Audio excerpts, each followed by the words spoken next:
बिस्मिल्लाहिर्रहमानिर्रहीम। अस्सलाम वालेकुम नाज़रीन, मैं हूं अहमद फवाद। नाज़रीन, आज़ाद कश्मीर हुकूमत को मुकम्मल होने के लिए जो आखिरी मरहला है वो आ पहुंचा है। काबीना का इंतखाब, वजारतें बड़ी बड़ी जो हैं वो किसे दी जाएंगी। 2 दिन के बाद जो हमारे सोर्सेज बता रहे हैं, यानी कि जब बैरिस्टर सुल्तान महमूद बतौर सदर आज़ाद कश्मीर हल्फ उठा लेंगे, उसके बाद काबीना का बाकायदा तौर पर अनाउंसमेंट कर दी जाएगी। लेकिन नाज़रीन, ये जो काबीना की अनाउंसमेंट है, इस हवाले से कुछ अहम ख़बरें जो है वो सामने आ रही हैं, गर्दिश कर रही हैं।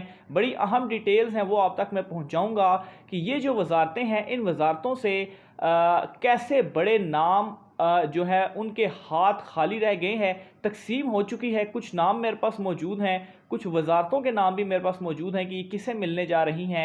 इस हवाले से तफसीलात आपके सामने रखूँगा। और इमरान खान साहब ने कुछ जो उनके मेंबरान हैं आज़ाद कश्मीर के ही और वजारतों के हवाले से ही एक खुफिया रिपोर्ट भी तलब की है। वो रिपोर्ट किस से मुतल्लिक है और इमरान खान साहब ने ऐसा क्यों किया है, अली अमीन गंडापुर की जानिब से भी कुछ नाम सामने आए हैं, वो क्या हैं, ये तमाम तर सूरत हाल आज के इस इलाके में आपके सामने रखने जा रहा हूँ। सबसे पहले तो नाज़रीन, मैं बात करूँगा कि बैरिस्टर सुल्तान महमूद और सरदार तनवीर इलियास, इन दोनों के दरमियान आज़ाद कश्मीर में लड़ाई थी। ऑब्वियसली ख़ास तौर पर वजारतों के हवाले से आखिर में, शुरू में तो चलें ठीक है, एक दूसरे के ख़िलाफ़ थे, फिर वज़ीर आज़मशिप के लिए फिर इन दोनों में मामलात जो है वो चलते रहे। और फिर अब जो है वो काबीना में और जो वजारतें तकसीम होनी है उसमें खींचा तानी इन दोनों के दरमियान चल रही है। अब नाज़रीन, इस हवाले से इस्लामाबाद में भी ऑब्वियसली कोशिशें तेज़ कर दी गई हैं, सिफारिशें तेज़ कर दी गई हैं और कुछ इस तरह की भी खबरें गर्दिश कर रही हैं कि जो ठेकेदार हैं बड़े बड़े, वो पहुंच चुके हैं और वो इन्वेस्टमेंट करने के लिए भी तैयार हैं। अब नाज़रीन, 5 अहम वजारतें हैं, बड़ी वजारतें हैं जिनका इस वक्त झगड़ा चल रहा है। वो 5 वजारतें कौन सी हैं? उनमें सबसे पहली वजारत तो नाज़रीन वो प्लानिंग की है, उसके बाद दूसरी वजारत CNW की है, तीसरी वजारत गवर्नमेंट लोकल गवर्नमेंट यानी कि बल्दियात की है, चौथी वजारत इनलैंड रेवेन्यू यानी कि इनकम टैक्स की है। और इस वजारत के ऊपर बहुत ज़्यादा झगड़ा है, इनकम टैक्स के ऊपर, क्योंकि ऑब्वियसली ये वजारत हासिल करने के बाद इससे जो इन्वेस्टमेंट हुई है वो इन्वेस्टमेंट निकालनी भी है। इस तरह से भी कुछ चीज़ें जो है वो गर्दिश कर रही हैं। इसके अलावा आखिर में नाज़रीन, खुराक की जो वजारत है उसके ऊपर भी इस वक्त खींचा तानी चल रही है। तो ये 5 बड़ी वजारतें हैं नाज़रीन। इन 5 वजारतों में से 2 वजारतें ऐसी हैं कि जो वज़ीर आज़म आज़ाद कश्मीर सरदार अब्दुल क़य्यूम नियाज़ी साहब, उनकी ख्वाहिश है कि वो अपने पास रखें। सबसे पहली जो वजारत है वो तो इनकम टैक्स वाली वजारत है और दूसरी वजारत है खुराक वाली। ये 2 वजारतें सरदार अब्दुल क़य्यूम नियाज़ी साहब अपने पास रखने के ख्वाहिशमंद हैं, लेकिन उनकी ये ख्वाहिश अधूरी रह जाएगी, क्योंकि अली अमीन गंडापुर की जानिब से वजारतों के लिए कुछ नाम ऑलरेडी भेजे जा चुके हैं और सरदार अब्दुल क़य्यूम नियाज़ी को उनकी ख्वाहिश अधूरी रहेगी और ये वजारतें उन्हें नहीं दी जाएंगी। जो कुछ नाम भेजे गए हैं उनमें एक नाम तो ख्वाजा फ़ारूक साहब का है। ख्वाजा फ़ारूक को नाज़रीन बल्दियात की जो वजारत है यानी कि लोकल गवर्नमेंट वाली, वो दिए जाने का इम्कान है।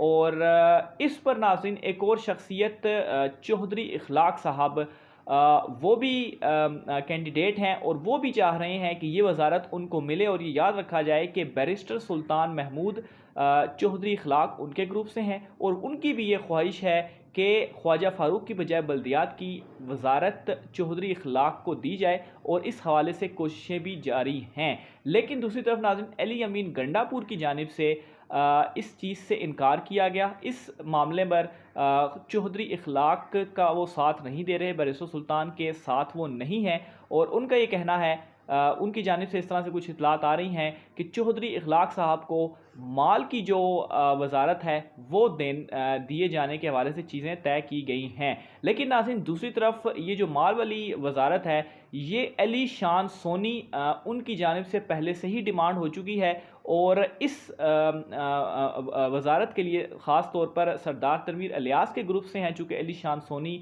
तो ये वजारत के लिए علی شان سونی جو ہیں وہ بھی کھینچا تانی کر رہے ہیں۔ اس کے بعد ناظرین آئی ٹی اور ٹیورزم کی وزارت کا نمبر ہے۔ اچھا، آئی ٹی اور ٹیورزم کی جو وزارت ہے اس کے لیے سردار تنویر الیاس جو ہیں ان کی بڑی کوشش تھی کہ یہ وزارتیں ان کو مل جائیں، لیکن اوبیسلی ان کی بھی یہ خواہش پوری نہیں ہونے والی، کیونکہ آلریڈی وہ سینئر وزیر منتخب ہو چکے ہیں۔ اس کے علاوہ ناظرین سی این ڈبلیو کی وزارت کے لیے چودھری رشید اور اظہر صدیق ان دونوں کے نام گردش کر رہے ہیں، اور سمجھ لیں کہ ان دونوں کے درمیان لڑائی چل رہی ہے اس وزارت کے لیے، اور جو مین جو اس میں بندے کا نام سامنے آ رہا ہے کہ اس کو دی جائے گی وہ اظہر صادق صاحب ہیں۔ خاص طور پر چودھری رشید جو کہ مظفر آباد سے آئی تھنک الیکٹ ہوئے تھے، وہ کافی زور لگا رہے ہیں، لیکن زیادہ چانسز اظہر صادق کے ہیں۔ میں خاص شروع میں صدیق بول گیا، تو اظہر صادق جو ہے وہ ان کا صحیح نام ہے، درست نام ہے، تو انہیں دیے جانے کا امکان ہے۔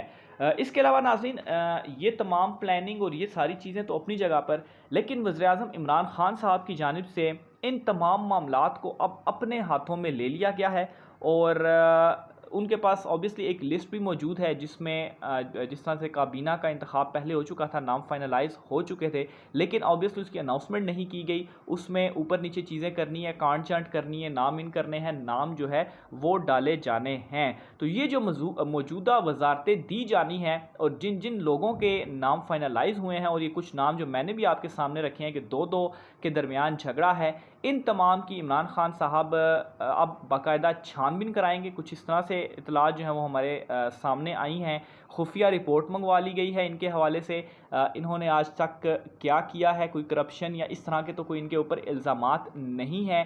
اس رپورٹ کے بعد ہی عمران خان صاحب کوئی فیصلہ کریں گے، تو جو ایک پیسوں کا یا کوئی ٹھیکیداری یا جو ایک خبریں گردش کر رہی تھی کہ ٹھیکیدار آ چکے ہیں اسلام آباد میں اور وہ پیسہ لگا رہے ہیں، تو وہ جو ان کی ٹھیکیداری ہے، وہ جو سفارشیں ہیں، وہ اب وزارتوں کے لیے نہیں چلے گی، کیونکہ وہ جو خفیہ رپورٹ سامنے آئے گی اس رپورٹ کی بنا پر اور پھر اس کے بعد کچھ مزید ڈیٹیلز کی بنا پر وزیراعظم عمران خان صاحب ناموں کو فائنل کریں گے، اور ذرائع کے مطابق ناظرین جب صدر آزاد کشمیر اپنا حلف لے لیں گے اس کے بعد ہی اناؤنسمنٹ کی جائے گی جو وزارتیں ہیں آزاد کشمیر کی۔ ناظرین کل کونسل کا انتخاب بھی ہے، کونسل کے انتخاب سے میں بارہا آپ کو اپڈیٹ کرتا رہا ہوں، سمپل وہ انتخابات ہیں، کوئی اس میں مسائل نہیں ہیں، 3 پی ٹی آئی اور 1 پیپلز پارٹی کے پاس ہے۔ بہرحال کل اس حوالے سے باقاعدہ انتخاب ہوگا، اس حوالے سے بھی مزید آپ کو اپڈیٹ کرتا رہوں گا۔ آزاد کشمیر کی مزید صورتحال کیا بنتی ہے اسپیشلی وزارتوں کے حوالے سے، جس طرح سے یہ جھگڑا اب چل رہا ہے، عمران خان صاحب کیا فیصلہ کرتے ہیں، جو بھی ڈیٹیل سامنے آتی ہیں آپ ناظرین تک پہنچاتے رہیں گے۔ آپ اپنی رائے کا اظہار لازمی کیجیے گا کہ آپ کیا سمجھتے ہیں کہ کسے کون سی وزارت دی جانی چاہیے۔ آج کی ویلاگ سے ناظرین اتنا ہی، مجھے اجازت دیجیے، اللہ حافظ۔